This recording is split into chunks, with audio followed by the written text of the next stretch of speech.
Hello everyone, welcome to my YouTube channel. So today's story is The Dog and the Wolf. One day, while searching for food, a wolf met a pet dog.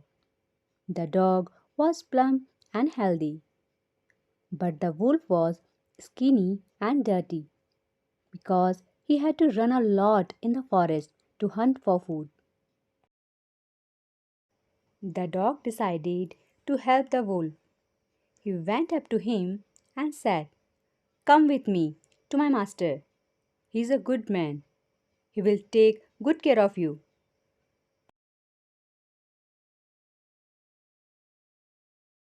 What a strange request, the wolf thought. He also noticed that some hair around the dog's neck had fallen off. The dog explained, "It is the mark of my collar. It is used to keep me chained at night." The wolf was shocked. "I don't need your feast at the cost of my freedom," the wolf said and ran away. Moral: freedom is precious.